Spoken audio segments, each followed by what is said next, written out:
Салам, менин атым Майка. Бүтүрүүчү класста окуйм. Мектептин сүймөнчүктүү сылуу кызымын. Аша кеткен жокмун. Жана да лидерлер командасынын капитанымын. Мени көп балдар жолугушууга чакырып, жакындашкысы келсе, кыздар достошкусу келишет. Мага баары жагат. Айрыкча ким менен киного барам, кафеге ким менен отурам. Өзүм тандайм. Бирок андан ашык эмес. Ошентсе да менин айланамда дайыма көп адам жүрөт.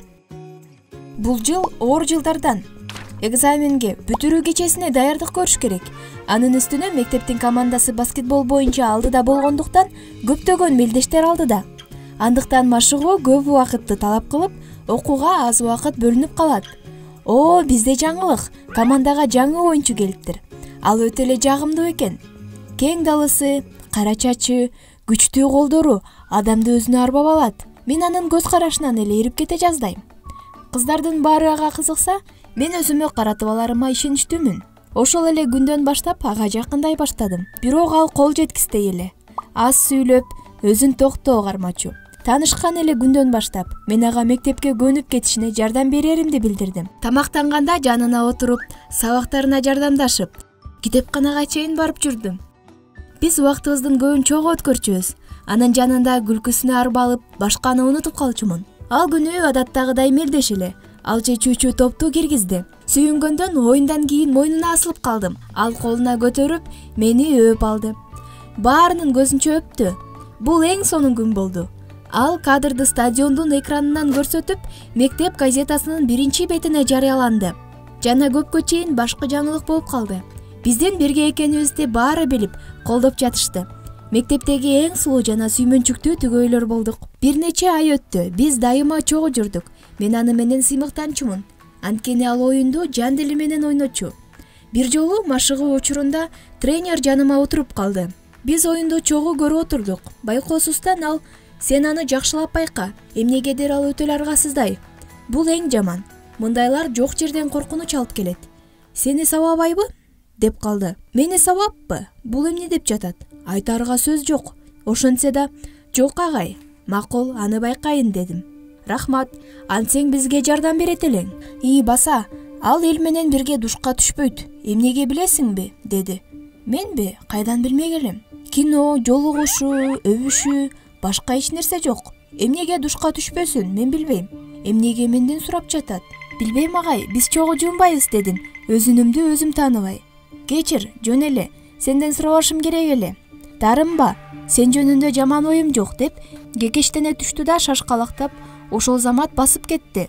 "Жакшылап байка" деген тренердин сөзү мээмден оюн бүткөнчө кетпей койду. Ал мага карай келе жатканда менин көзүм аны туулку боюн толук карап чыкты. Кең далы, күчтүү кол, кара коюу чач. Дагы башка эмне керек? Адаттагыдай эле анын машинасына түштүк. "Мен үйгө кирип чыга калайын, андан соң кафеге барабыз" деп көңүлдүү айтты. Анын үнү бактылуу эле. Машинеде келе жатып жакшылап көз чаптырдым. Колу көк ала, мойну тытылган. Булар оюн учурунда болушу мүмкүн. Анткени ал чабуучу эмеспи? Күндөр өтө берди. Мен аны байкап жүрдүм. Чынында ал кээде абдан бактылуу, кээде таптакыр сүйлөбөй калат. Машыгууга шашып турат. Оюнда болсо баарын унутуп коюп ойнойт. Жок, ал шарттарды бузбайт. Бирок башкалардан өзгөчө катуу ойноп, мушташканга чейин барчу. Башка оюнчуларда аздан же таптакыр эле көк ала жок экен. Ал эми андан көк ала тытык кетчү эмес. Акыры эмнеге андай экенин сурадым. Оюн эркектер үчүн, чыныгы эркек үчүн жаракат алуу кадимки көрүнүш деп кутулду. Ал күнү биз мелдешке бардык. Оюн абдан курч болду. Адатындай эле ал баарын түрткүлөп жатып, чечүүчү топту киргизди. Стадиондогу ышкырыктан кулак тунат. Оюндан кийин көрмандары менен сүйлөшүп, алар менен сүрөткө түшүп, башкалар жуунуп чыкканча убакытты созуп жатты. Мен бүгүн баарын билишим керек. Баары кеткенден кийин ал чечүүчү жайга жөнөдү. Бир аздан соң мен көзүмдү жумуп алып, жуунуучу жайга кирдим да көзүмдү ачтым. Көзүмдүн көргөнүнө ишенбей шокко түштүм. Ок атылгандай атып чыгып, кыздар чечүүчү жайдагы шкафтардын арасына жашына калдым. Мен киргенде ал өзүн-өзү аркан менен канча сабап жаткан. Мен жапайы кыйкырык менен кыйкырганда мага карай бурулду. Анын кебетеси бактылуу эле. Деги ал өзү ким? Эмне болуп жатат? Бир аз убакыт өткөндө кан болгон полотенцаны оронуп кирип келди. Мен унчукпадым. Ал кадимкисиндей эле мага карап жай гана: "Ооба, мен мазохистмин. Өзүмдү өзүм сабаганда рахат алам. Бирок бул менин сени сүйүшүмө жолтоо болбойт деди. А бирок мен мындан ары кандай кыларымды билбейм. Аны дагы эле сүйө бериш керекпи? Же качсамбы? Же болбосо дарылатсамбы? Мага сиздердин кеңешиңиздер абдан керек. Комментарийге жазыңыздар. Баса кызыктарды өткөрүп жибербеш үчүн каналга катталып баспасыңыздар. Салам, мен Эльзада. Мен 23-төмүн. Анан саякаттаганды аябай жакшы көрөм. Менин атам туристтик компанияда иштейт. Ошон үчүн мен кичинемден бери ар кайсы мамлекеттерге учуп, өзүм үчүн сонун жерлерди ачып көрчүмүн. Бир жолу автостоп менен саякат кылган бала жөнүндө кино көргөндөн кийин мен дагы ошентип штаттардын баарын аралап чыгайын деп чечтим. Идея албетте кызыктуу, бирок бир аз кооптуу болчу. Ата-энемдер дароо уруксат бербейбиз дешти. Жалгыз чындыгында кооптуу да. Бирок менин мотивациям ушунчалык күчтүү болгондуктан өзүмө жок дей албайт болчумун. Мен өзүмө керектүү бүт кийим-кечемди чогултуп даярдадым. Акчаны болсо чогултуп койгом. Түнчүндө үйдөн качып чыктым. Жакынкы шаарга чейин поездге билет алдым дагы жолго чыктым. Бул шаар дальнебойщиктери менен атактуу шаар болчу. Ошо жактан токтошчу. Бул жер мен үчүн эң идеалдуу болорун дароо түшүндүм. Айдоочулардын кафесине келип, өзүмө айдоочу издеп баштадым. Официанттан бул жерде кимиси эң боорукер деп сураштырып жатып, Канат дегенге жолуктум. Аябай чоң киши экен. Бирок бул жердегилердин айтуусу боюнча жакшы бала дешти. Мен ага отуруп алга жакка бара жатканын сурадым. Ал мени аябай олуттуу көз караш менен карады. Ал эч кандай боорукер эмес экен. Эмнеге аны баары ошентип айтышат? Ал 2 мүнөттөй унчукпай турду дагы, анан акырын үн менен: "Кечир, мен бургерди чайнап жаткам" деди. Мен аз жерден кулап түшө жаздадым. Ал ушунчалык кичипейил, үнүчү меникинен дагы назик экен. Мен ал менен мен барчу жерге чейинки жарым жолго жетеримди билдим. Ал мени ала кетүүгө макул болду. Экөөбүз сонун кетип бараттык. Ал ар кандай күлкүлүү видеолорду тартканды жакшы көрөт. Мен көптөгөн кызыктуу жолдогу окуяларды уктум. Бардык кафелерден мага балмуздак алып бере берчү. Андан дагы боорукер адамды көргөн эмесмин. Бирок ал менен коштошчу убакыт дагы келди. Нэшвилл шаарында ал мага акыркы балмуздакты алып берди дагы, мен андан ары кеттим. Андан кийинки спутнигим аябай жоош экен. Мен андан "Макул, мени менен барсаң болот" дегенден башка эч нерсе уккан жокмун. Аны дагы араң уктум.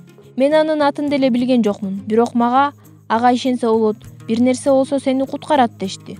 Ооба, ошондой экен. Бир жолу бизди ээн жолдон милиция токтотту. Адаттагыдай эле алар документ сурашты. Милиция кайдан пайда болуп калды түшүнбөй калдым. Алар негизи мындай ээн жолдо турушчу эмес. Мен эмне болду деп сурадым. Алар бизди машинадан түшкүлө деди. Мен жана анын атын билбеген досум экөөбүз чыктык. Айдоочуга жүктү көргөз дешти. Ал макул болду. Кузовду ачып келе жатып, ал мени кармады дагы мойнума бычак такады.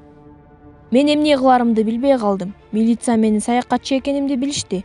Ошон үчүн тобокелчиликке барышкан жок. Менин жаңы досум ал менен чогуу тала аралап качууга мажбурлады. Ушундай ситуацияда эмне кылышымды билген жокмун. Ал мени коркутту. Башка аргам жок болчу. Анын айтканын кылдым. Көрсө милициялар аны аңдып жүрүшүптүр.